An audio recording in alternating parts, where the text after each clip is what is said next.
Hello everyone. In the previous video of this series, we discussed the tributary area or the influence area method of a column.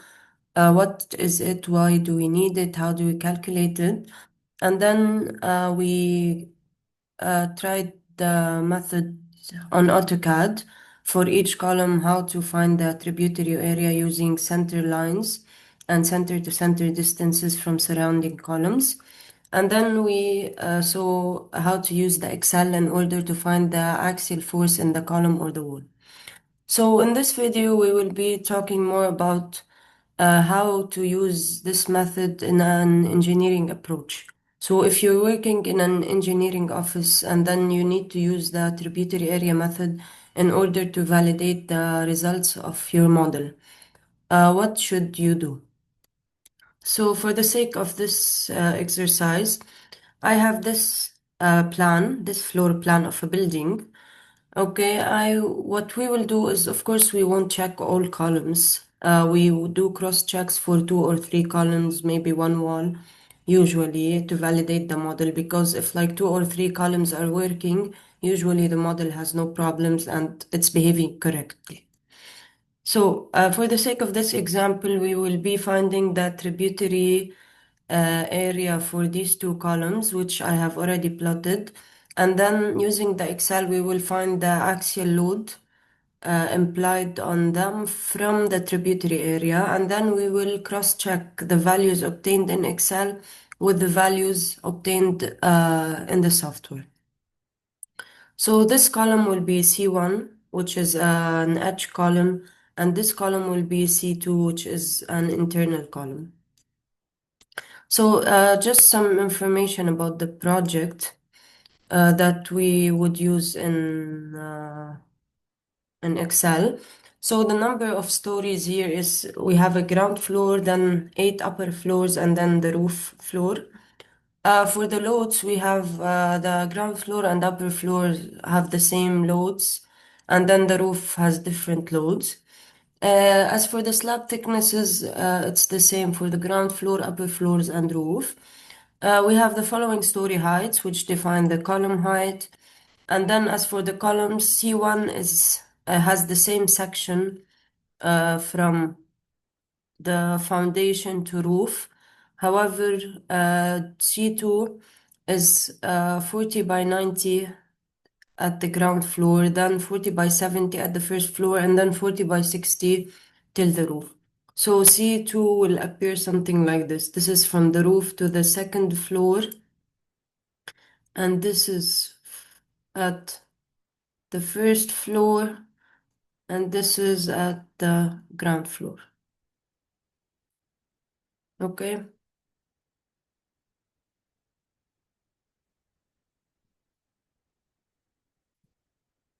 So let's start plotting our data in Excel. We can start with column C1.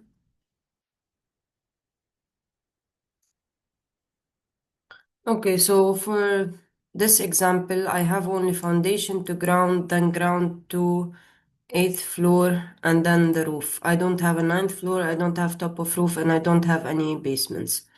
Okay, so as we agreed, column C1 is 40 by 60 from ground floor to roof, and then the heights are 3.4 and then 3.25 to roof. Okay, so I have 40 by 60, which is 0.4 by 0.6 by 3.4. 0.6 by 3.25. Okay, then I can use this.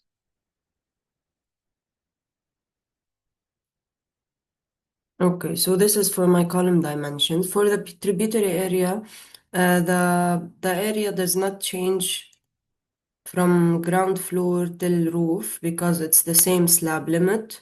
So the tributary area will always be the same. We can either plot it by dimensions or we can check the area from AutoCAD.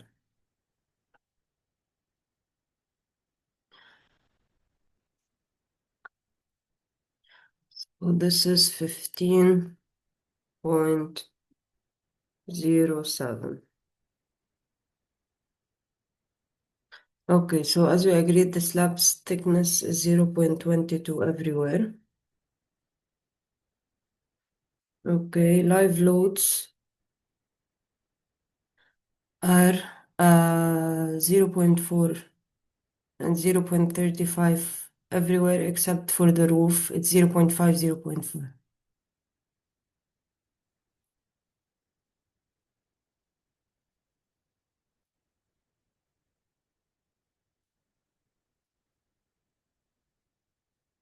And we also have F prime C and Fy as 30 and 350.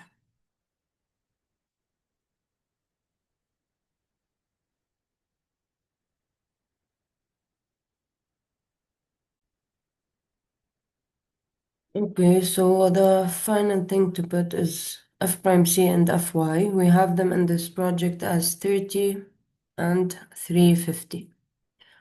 Okay, and of course they are the same for all floors. So like the floors we do not care about. It's fine if it's unsafe because we actually have no floors here, so but what does matter is the ones that we are using. So this section is fine for the applied loads, which is 0.4 by 0.6 for the first column. And we have these service loads applied and these ultimate loads applied on them, of course, in tons. So as for the second, let's also do this. As for the second column, which is C2, so for the section, we said that it's 40 by 90, then 40 by 70, then 40 by 60. Okay, so it's 40 by 90, then 40 by 70, then 40 by 60, and then it's 40 by 60 until the top. Here we have the same, which is 3 point, and then 3.25. As for the tributary area, we can get it from here,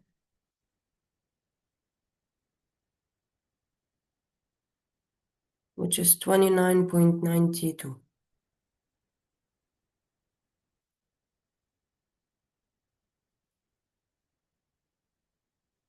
Okay, so for the slab thickness and loads data, and for the F prime C, we can take them as they are from here because they are the same. Okay, so also this column is safe for this for these loadings. Let's try this. Okay, it works as 0.7, but let's not forget that this is only for gravitational. So maybe the problem in the finite element model is the lateral load, so that's why we had to make this as 0.9. Okay, and these are the cumulative ultimate results of this method. So now let's try to compare these values with the values for the ETABS. So this is my ETABS model. Okay, after running the model, what I should first do is that I should see the plan. Okay, so first I should select my columns and I make sure that all storage is selected. Okay, but here since we have some modeling issues and the columns are not continuous, these columns may have not been selected. Okay.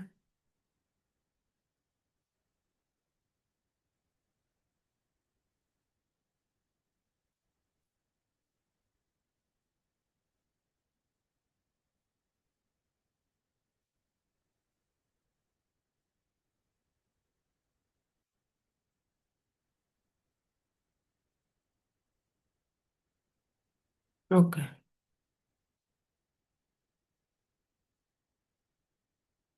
So we show selected objects only, and then we view the two columns in 3D. However, I noticed that this column's area on the roof changes.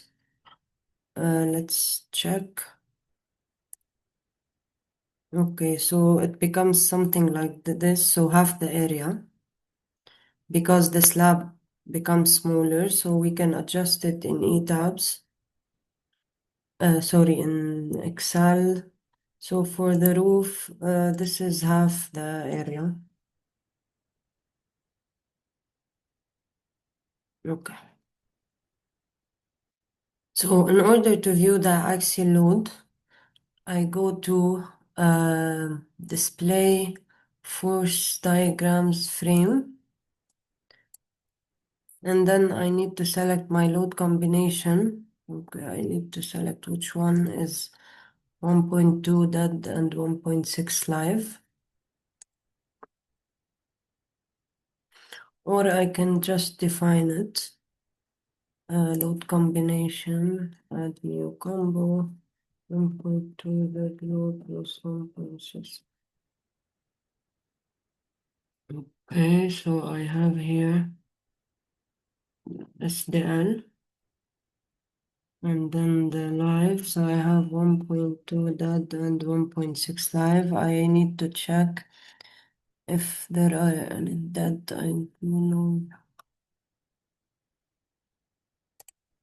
Okay, so I can delete this. Okay. So display force frames. 1.2 that I check the axial force fill diagram, show values, frames, because columns are considered as frames, and then I click apply. So as a first behavior, the model seems to work correctly because as we discussed in the previous video, axial force is cumulative. So the diagram of axial force should look something like this because as we go down, the axial force in the column increases. Okay, and this is what we are able to see here.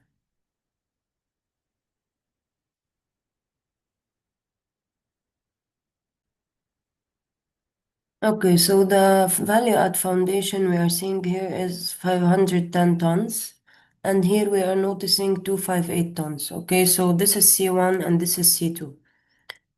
So let's check the values in Excel. For C1, we had there 258 tons. Here we have 271 tons.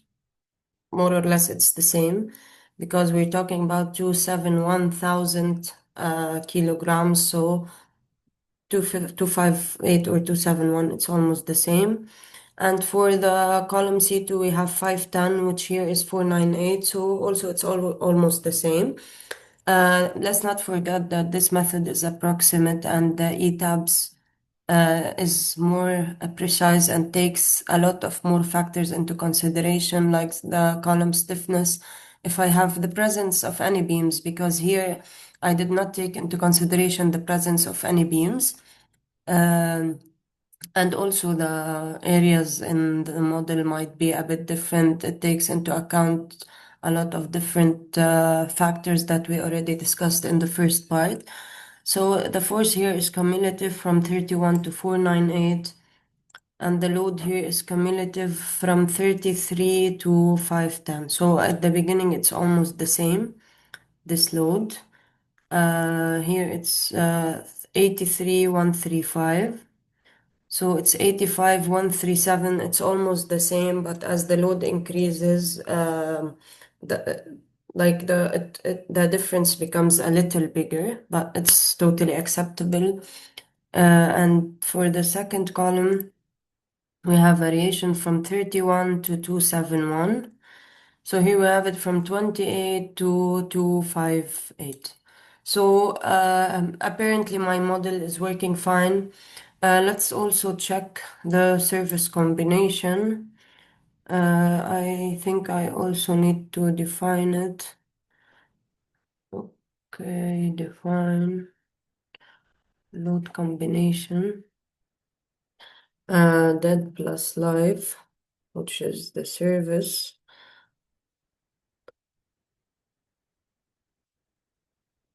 And let's not forget that we're also only considering these loads. So of course there are a lot of other factors to consider.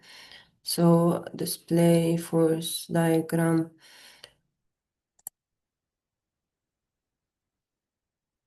Okay, apply. So here we have a maximum value of 392 approximately, and here it's 198.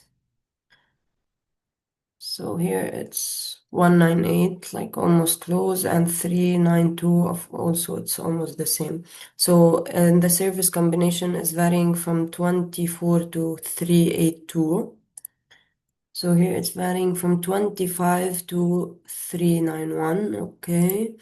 And in this combination is varying from 24 to 207.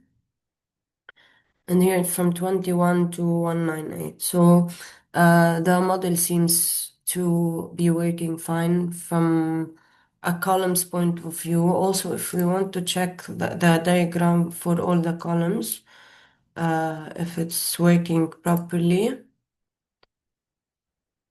Okay, show all objects. Let's turn this off. Okay, so apparently the model is working properly for all the columns because the diagram is cumulatively increasing, not linearly, but to a certain point. And here, since we only have one floor, it's a constant diagram. And that's it. Thank you for watching.